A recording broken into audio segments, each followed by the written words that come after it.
Hi friends, movie start होती है और हम प्ले माउथ के एक टाउन को देखते हैं। यहाँ पे थैंक्सगिविंग मनाई जा रही थी और सब एक दूसरे के घर जा रहे थे।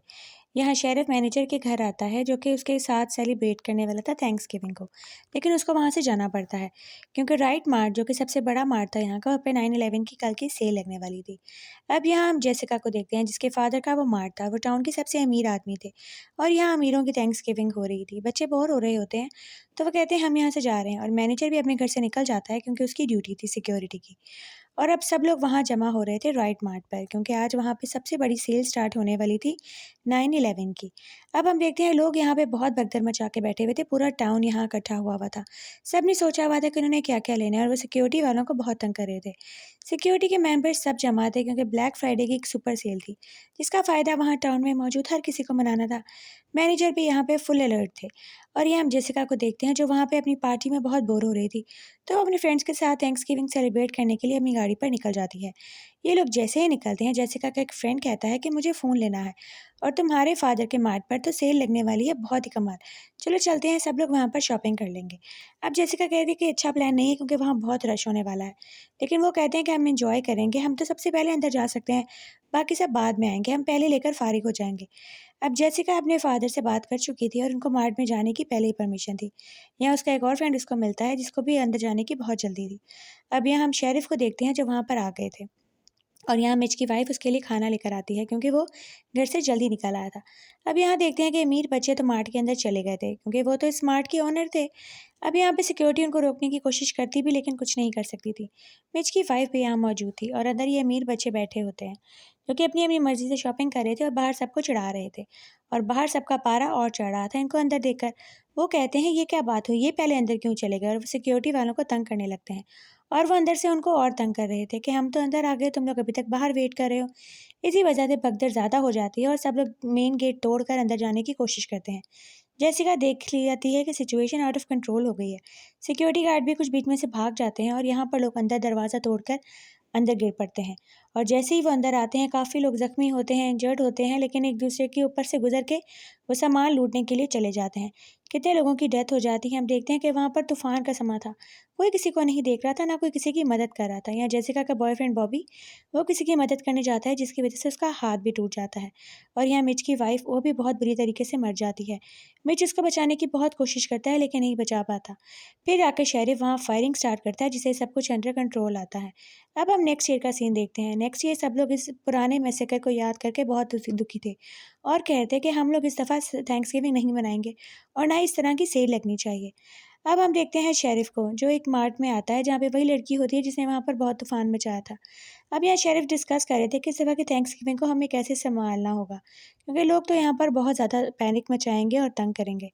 अब हम देखते हैं जेसिका के फ्रेंड्स सब लोग यहाँ पे बैठे होते हैं, एंजॉय कर रहे होते हैं। थैंक्सगिविंग्स के इवेंट स्टार्ट हो चुके थे। अब जेसिका के फादर यहाँ के ओनर थे, सबसे ज़्यादा काम तो वही कर रहे थे। वो इस दफ़ा भी सेल लगाना चाह रहे थे, लेकिन हम देखते हैं कि उनके ऑफ़िस को किसी ने तबाह कर दिया था। यानी कोई ऐसा ग्रुप था जो चाह रहा था कि इस दफ़ा की सेल ना लगे और राइट मार्ट बंद हो जाए। लेकिन वो आदमी फिर भी शेरिफ को कहता है कि मेरी सेल लगेगी, मेरा मार्ट बंद नहीं हो सकता। ये हर साल होता है, लोग तो वैसे ही पागल हैं, तमाशे करते हैं। लेकिन यहाँ पे जेसिका के फ्रेंड्स को भी हम देखते हैं जो इस चीज़ को डिस्कस कर रहे थे क्योंकि ये लोग अमीर थे, इनको चीज़ से कोई फ़र्क नहीं पड़ता। वो कहते हैं कि अगर तुम्हारे फादर सेल लगाना चाहते हैं तो लगाने दो, तुम्हें क्या प्रॉब्लम है, तुम आइंदा वहाँ पर मत जाना। और यहाँ पर हम उसी ऑनर को देखते हैं, उसी वेट्रेस को जिसने बहुत तूफान मचाया था। ये लोग उसी के कैफ़े में थे। ये कहती है यहाँ पर तुम लोगों को वेट करना पड़ेगा चाहे जितने भी अमीर हो। अब रात होती है और हम एक आदमी को देखते हैं जो कुछ तैयारी कर रहा था, अपनी एग्स तैयार कर रहा था और उसी वेट्रेस को जहाँ वो कैफ़े में अकेली होती है, वहाँ पर उसको किसी की प्रेज़ेंस का एहसास होता है। वहाँ पे किसी का मास्क पड़ा हुआ था, यानी कोई अजीब-सा आदमी अपना मास्क यहाँ छोड़ गया। वो समझ नहीं पाती कि यहाँ पे क्या हुआ और यहाँ पर एक आदमी आके उसके ऊपर पीछे से अटैक कर देता है। उसको बहुत ही ब्रूटली मार देता है और उसके जिस्म के 2 टुकड़े कर देता है गाड़ी से टक्कर लगवा के। अब यहाँ उसके जिस्म के 2 टुकड़े पड़े होते हैं जिसको वो पूरी जगह पे डिस्ट्रीब्यूट कर देता है। उसी मार्ट के ऊपर खड़ा कर देता है जहाँ पर उसने तूफ़ान मचाया था औरत ने। अब हम देखते हैं कि पूरे टाउन में भगदड़ मच जाती है। सबको पता लग गया था कि यहाँ पर क्या हो रहा है और सब लोग बहुत पैनिक हो रहे थे। उनको समझ नहीं आ रहा था कि यहाँ पर टाउन में एक मास किलर आ गया है, जो उसी थैंक्सगिविंग की वजह से आया है और वो चाहता है कि इस दफ़ा की थैंक्सगिविंग ना हो। यहाँ हम देखते हैं शेरिफ बहुत ज़ोरों शोर से काम कर रहे थे उसको पकड़ने के लिए, क्योंकि पूरे टाउन में लोग डर रहे थे उसकी वजह से। वो देखते हैं कि उसने मास्क पहना है और उसने बहुत बुरी तरीके से उस औरत को मारा है। उसको किसी का खौफ नहीं, किसी का डर नहीं। यहाँ जेसिका के सारे फ्रेंड्स बहुत ही परेशान होते हैं कि अब हम लोग कैसे थैंक्सगिविंग इस साल मनाएंगे। इस साल तो हमें अपने अपने घरों में बंद होकर रहना होगा। या जेसिका का एक और फ्रेंड आता है। वो कहता है मेरे हिसाब से सब लोग गन रख लो, क्योंकि उसके पास बहुत ज़्यादा गन थी। अब यहाँ हम जेसिका को देखते हैं जो शेरिफ के ऑफिस में आती है। शेरिफ सबसे पूछताछ कर रहे थे उस रात के बारे में कि किसी को कुछ क्लू मिल जाए जिससे उनको पता चले कि किलर कौन हो सकता है। और सब लोग यहाँ पे पुलिस वालों की मदद कर रहे थे ये सोचने में कि कौन किलर हो सकता है, क्योंकि जो भी था वो था तो इसी टाउन से, क्योंकि वो यहाँ पर छुपकर सबको एक एक करके टारगेट करने वाला है। वहाँ बॉबी भी टाउन में वापस आ गया था। जेसिका उसको देखकर बहुत खुश होती है और कहती है तुम वापस आ गए। तुम तो अपने हाथ के इंजर्ड होने के बाद यहाँ से चले गए थे, क्योंकि वो बेसबॉल प्लेयर था और वो बहुत डिप्रेस रहने लगा था। अब वो जेसिका को कहता है इस साल मैं वापस आ गया हूँ। अब जेसिका का नया फ्रेंड था जो जेसिका को वहाँ से ले जाता है और कहता है चलो अब यहाँ से चलते हैं, हमारा यहाँ पे रहना सेफ नहीं है, तुम अब अपने घर जाओ और वहाँ पर ही सेफ हो। अभी हम एक जगह को देखते हैं जहाँ पे किसी ने सारे लोगों को टारगेट किया हुआ था। एक और भी बहुत से लोगों को मारने के प्लान थे उसके, जो उसने किलर था। अब यहाँ वो सिक्योरिटी गार्ड के घर को हम देखते हैं, वहाँ पर भी वो मास किलर पहुँच गया था, क्योंकि वो यहाँ अपनी ड्यूटी छोड़ के भाग गया था और उसकी सज़ा देने आया था, क्योंकि उसने अपना काम पूरी तरीके से नहीं किया। वो उसकी गर्दन काट कर अपने साथ ले जाता है इसको बहुत ही ब्रूटली मारने के बाद। अब हम जेसिका को देखते हैं जो सोने की तैयारी कर रही थी, और यहाँ पर वो आदमी जो था थैंक्स गिविंग का टेबल सजा रहा था। उसने 2 सर तो यहाँ पर लाके ऑलरेडी रख दिए थे। अब नेक्स्ट टारगेट उसके पता नहीं कौन होंगे, और वो सारे टाउन को इस चीज़ की मैसेज कर देता है विद तस्वीर बनाकर। अब सारा टाउन और पैनिक हो गया था। सारे पुलिस और शेरिफ्स और हाइपर हो गए थे कि हमें उस मास किलर को ढूँढना ही होगा। 2 लोगों को तो वो मार चुका है, अब उसका नेक्स्ट टारगेट कौन है हमें नहीं पता। जेसिका अपने फादर के कंप्यूटर से सारी इमेजेस सेव कर लेती है कि उस रात क्या हुआ था, क्योंकि मेन डेटा से तो वो डिलीट कर दी थी। अब वो सारी तस्वीरें लाके वो शेरिफ को दे देती है, ताकि शेरिफ को पता चल सके कि उस रात कौन-कौन था और क्या-क्या तमाशे हुए थे। अब शेरिफ जेसिका का थैंक्स कहते हैं और कहते हैं तुमने बहुत मदद की है मेरी। अब देखना मैं कितनी आसानी से उस किलर को ढूँढूँगा। अब उनके कॉलेज का सीन देखते हैं जहाँ पे ऑफ हो गया था कॉलेज, और यहाँ पर भी एक लड़का जिसने उस रात बहुत पैनिक मचाया था, उसको भी अब उस किलर ने बहुत बुरी तरीके से मारने का सोच लिया। पहले उसकी गर्लफ्रेंड को मार दिया और फिर उसका भी गर्दन घुमा के मार दिया। अब यहाँ पे शेरिफ को और 2 केसेस और मिल गए थे, यानी अब 4 लोगों की डेथ हो चुकी थी और सारा टाउन बहुत परेशान था। जेसिका भी अपने कॉलेज में बैठी होती है और वहाँ पर भी मास किलर अटैक कर देता है, यानी वो भी इसके पीछे-पीछे था। जेसिका उसको देखकर बहुत भागती है और जाकर एक रूम में छुप जाती है। वो मास किलर के हाथ में एक्स थी और वो जेसिका को मारने के लिए उसके करीब आ रहा था। वो जेसिका को ढूँढ नहीं पा रहा होता, लेकिन जैसे ही उसे कोई गलती होती है और वो उसको पकड़ने लगता है, जेसिका वहाँ से भाग जाती है। अब यहाँ शेरिफ आके जेसिका से पूछते हैं कि उस किलर के बारे में कुछ तो बताओ, लेकिन वो कहती है इतनी जल्दी में सब कुछ हुआ कि मैं कुछ भी नहीं देख पाई। और यहाँ जेसिका का फ्रेंड आ जाता है और उसको साथ अपने घर ले जाता है। यहाँ दूसरी लड़की यूलिया के फादर आ जाते हैं और वो कहते हैं कि मैं अपनी बेटी को लेके इस टाउन से जा रहा हूँ, और वो अपनी बेटी को लेके यहाँ से चले जाते हैं। अब हम जेसिका और दूसरे लड़के स्कूबा को देखते हैं जो गन लेने के लिए उस दोस्त के पास जाते हैं। उनको अपनी सिक्योरिटी के लिए कुछ तो चाहिए था, और वो लड़का उनको एक-एक गन दे देता है, जिससे कि वो अपने आप को प्रोटेक्ट कर सके, अपने आप को बचा सके अगर वो किलर दोबारा उनके सामने आए तो। अब यहाँ यूलिया पैकिंग कर रही होती है जाने के लिए और उनसे वीडियो कॉल पे बात भी कर रही होती है। नीचे उसके फादर और सिक्योरिटी गार्ड्स थे, और इतने में हम देखते हैं कि किलर उसके घर पहुँच जाता है।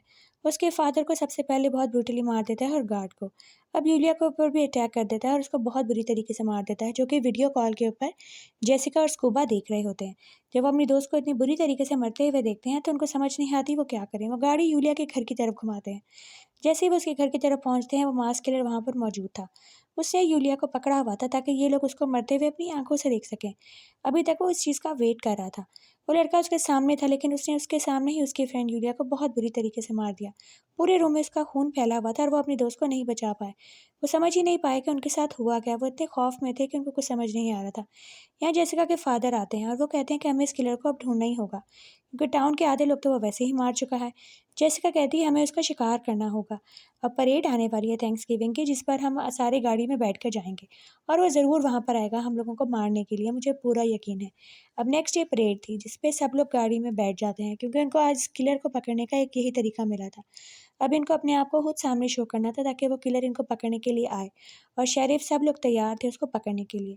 ये लोग बहुत डरे होते हैं, लेकिन फिर भी इस किलर को पकड़ने के अलावा इनके पास और कोई चारा नहीं था। वो वहाँ पे आ जाता है और फायरिंग करके इन सबको बेहोश भी कर देता है और अपने साथ ले जाता है गाड़ी में बिठाकर। अब हम समझ नहीं पाते कि वो इनको किधर लेके जाता है। ये उसका ही घर था। यहाँ वो आग जलाता है, रेडियो चलाता है और एक लड़की का बारबी को तैयार करने लगा था। वो वही लड़की तो जेसिका की स्टेप मदर होती है।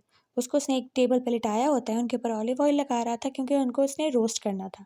आज का टर्की जैसे डिनर वो इसका बनाने वाला था। लड़की बहुत डर रही होती है लेकिन फिर भी आंखें बंद करके लेटी रहती है। और जैसे ही वो क्लियर साइड पर होता है वो वहाँ से भागने की पूरी कोशिश करती है क्योंकि उसको पता था कि वो उसको नहीं छोड़ेगा। वो छुपते छुपाते उस किलर से उस घर में भाग रही थी इधर से उधर कि उसको कोई हेल्प मिल सके या कहीं बाहर जाने का मौका मिल सके। वो एक विंडो को खोलने की बहुत कोशिश करती है जहाँ पर लकड़ियाँ लगी हुई थी, लेकिन वो विंडो नहीं खोल पाती। वहाँ फ्रिज में एक लड़की की लाश देखकर वो बहुत पैनिक हो जाती जो कि अभी जिंदा थी। और वहाँ वो किलर वापस आ जाता है और उस लड़की को मारने की पूरी कोशिश करता है। और वो लड़की जैसे ही उससे भागने की कोशिश करती है लेकिन वो उसको भागने नहीं देता क्योंकि समझ आ गई थी कि वो कहाँ छुपी है। वो जैसे उसको भागती है उसके पीछे उसके ऊपर अटैक करता है और वो इंजर्ड हो जाती है। और वो उसको खींच कर अंदर ले जाता है क्योंकि आज उसने उसका रोस्ट बनाना था थैंक्स गिविंग की पार्टी के लिए। सबको तो वो लेकर आ ही चुका था। वो उसको एक बड़े से ओवन में डाल देता है जहाँ पर वो पकने के लिए उसको रख देता है। और एक औरत बहुत चीखती है, बहुत चिल्लाती है, लेकिन वो उसको बाहर नहीं निकालता। अब यहाँ हम शेरिफ को देखते हैं जो उसके फ़ोन ट्रैक कर रहे होते हैं और वो वीडियो कॉल पे उनको सब कुछ दिखा भी रहा था। वो उनसे नहीं डर रहा था, वो समझ नहीं पाते कि ये सब कुछ कैसे कर रहा है। एक लोकेशन का उनको पता चलता है जिसकी तरफ वो भागते हैं कि शायद उनको वहाँ पे वो आदमी मिल जाए, जो कि फ़ोन की लोकेशन थी। अब दूसरी तरफ हम देखते हैं उसने थैंक्स गिविंग का पूरा टेबल सेट किया था जो उनको वीडियो कॉल पे दिखा भी रहा था। शेरिफ उस लोकेशन पे पहुँचते हैं टनल्स वाली जहाँ पर उसको वीडियो से सिग्नल्स आ रहे थे, लेकिन जैसे ही वो नीचे जाते हैं उन्हें पता लगा कि यहाँ पर तो सिर्फ फ़ोन पड़ा हुआ है, यानी वो कहीं और ही मौजूद है। अब ये हम असल लोकेशन देखते हैं जहाँ पर वो था। उसने सब लोगों को बांध के मुँह से और बाजों से वहाँ पे रखा हुआ था और उस औरत का टर्की बना के भी सामने रखा हुआ था। ये लोग देखकर इतना चीख रहे थे, इतना चिल्ला रहे थे, इनको समझ नहीं आ रहा था कि उस जान से अपनी जान कैसे बचाएँ, क्योंकि वो इनको भी नहीं छोड़ने वाला था, वो जानते थे। वो कहता है कि आज तुम लोगों को मैं ऐसा थैंक्सगिविंग करवाऊँगा कि तुम लोग सारी ज़िंदगी याद रखोगे। तुम लोगों ने पिछले साल जो थैंक्सगिविंग पे करवाया इस टाउन में, तुम सब अमीर लोगों को इस चीज़ की सज़ा मिलेगी। देखना तुम लोगों के साथ होगा क्या। अब वो एक-एक करके सबको मारने लगता है बहुत बुरी तरीके से। सबसे पहले तो वो एक लड़के लूनी को बहुत बुरी तरीके से मार देता है, उसका सर को स्मैश करके। अब वहाँ जेसिका को आइडिया आता है और वो अपनी रिंग से अपनी जो रस्सी है उसको खोलने की कोशिश करना शुरू कर देती है और उसकी रस्सी से खुलना भी शुरू हो जाती है। और एक फिर उसके साथ उसका दोस्त स्कूबा बैठा हुआ था जिसका वो रिंग पकड़ा देती है। इतने में वो किलर सबको टॉर्चर कर रहा था और तंग कर रहा था और स्कूबा के हाथ में जैसे ही रिंग आती है वो भी अपनी रस्सी खोलने की कोशिश कर देता है। वो समझ जाता है कि इनके पास अब एक ही तरीका है अपने आप को बचाने का, उस पर अटैक करना, और वो लोग ऐसा ही करते हैं। उसके ऊपर अटैक करते हैं और वहाँ से भागते हैं ताकि मदद ला सकें और बाकी सबको बचा सकें। लड़की आगे आगे थी, उसका दोस्त पीछे, जिसके ऊपर वो किलर अटैक करके उसको गिरा देता है। लेकिन लड़की फेंस क्रॉस करके वहाँ से दूसरी साइड पर चली जाती है। अब वो किलर उसको क्रॉस करते हुए देख लेता है और जैसे ही वो रोड की तरफ भागती है वहाँ पर उसको ज़मीन पर गिरा हुआ शेरिफ मिलते हैं, जिसको वो उठाती है और उससे मदद मांगती है। शेरिफ कहते हैं कि बॉबी उधर भागा था। वो सारे इल्ज़ाम बॉबी के ऊपर जा रहे थे कि बॉबी उधर भागा है, वही हो सकता है किलर। अब जेसिका शेरिफ की गन लेती है और वहाँ पर चली जाती है उसको पकड़ने के लिए ताकि वो उसको रोक सके उसके बाप को और उसके दोस्तों को मारने से। और जैसे ही वो वहाँ जाती है वो बॉबी को देखती है लेकिन बॉबी उसको कहता है मैंने कुछ नहीं किया। इतने में वहाँ शेरिफ आ जाते हैं जो कि उनके ऊपर दोनों के ऊपर अटैक कर देते हैं और कहते हैं कि बॉबी ने ही सब कुछ किया होगा, और वो बॉबी को पकड़ने लगते हैं। वहाँ पे बाकी पुलिस वाले भी आ जाते हैं जिसको जेसिका सारी लोकेशन बता देती है जहाँ पर सब लोग मौजूद है और सारी पुलिस वहाँ पर उन लोगों की हेल्प के लिए चली जाती है। यहाँ पे सिर्फ शेरिफ रुक जाते हैं जो कि शेरिफ थे और वो वहाँ पे जेसिका को बता रहे होते हैं कि तुम्हारी मदद हम लोग करेंगे, तुम बिल्कुल फ़िक्र मत करो। तुम्हारे फादर को और दोस्तों को बचाना अब हमारा काम है। तुमने बहुत मदद की हमारी उसकी लोकेशन बताकर। अब यहाँ जेसिका उसके शूज़ के ऊपर वही चीज़ लगी हुई देखती है जो उसके शूज़ के ऊपर लगी हुई थी। उस फेंस के पास जो पौधा था उसी का सब कुछ। अब यहाँ वो समझ आती है कि सब कुछ शेरिफ ने ही किया है। यही वो है जिससे सारी इन्फॉर्मेशन इससे ली और उसका फ़ायदा उठाया और बाद में इसको और उसके फ्रेंड्स को और उसके फादर को ही ट्रैक किया। वो यहाँ पर कहती है कि मैं जानती हूँ कि सब किसने किया। और शेरिफ कहते हैं कि तुमने मेरी फैमिली को ख़त्म किया। मैं शादी करने वाला था मिच की वाइफ से और तुमने अब मेरी सारी दुनिया पहले ही ख़त्म कर दी। अब मैं तुम लोगों में से किसी को भी नहीं छोड़ूंगा। और वहाँ पर वो उसकी वीडियो बनाकर लाइव कर देती है। अब उसको और गुस्सा चढ़ गया था। वो कहता है तुम लोगों ने पहले मेरी दुनिया बर्बाद की और अब मुझे बर्बाद करना चाहते हो। अब वहाँ बॉबी आ जाता है। वो जेसिका की मदद करता है और उसको बचाता है शेरिफ से। शेरिफ के हाथ में एक्स थी और वो उनको मारने के लिए इनके पीछे भाग रहे होते हैं और ये खुद की जान बचाने के लिए वहाँ पे मौजूद हर चीज़ से उससे बचने की कोशिश कर रहे थे। वो एक्स इनके ऊपर अटैक करता है लेकिन ये वहाँ पर एक गाड़ी में बैठकर वहाँ से भागने लगते हैं और वहाँ से बचने में कामयाब हो रहे थे। और उतने में उस लड़की के हाथ में गन आती है जिसको वो फायर कर देती है एक बैलून के ऊपर, जिससे वहाँ पे एक बहुत ही बड़ा धमाका होता है और हम समझ जाते हैं कि यहाँ पर आग लग गई, जिसकी वजह से वो शेरिफ ज़रूर मर गए होंगे। अब बाहर आ जाती है जेसिका और उसके सारे फ्रेंड्स उसको मिल जाते हैं। सब लोग आ जाते हैं उसकी मदद के लिए और वो समझ आती है कि उसकी जान उस किलर से छूट गई है और टाउन एक बहुत ही बुरे सीरियल किलर से आज़ाद हो चुका है, क्योंकि मास्क पहन के पूरे तूफान मचा रहा था टाउन में।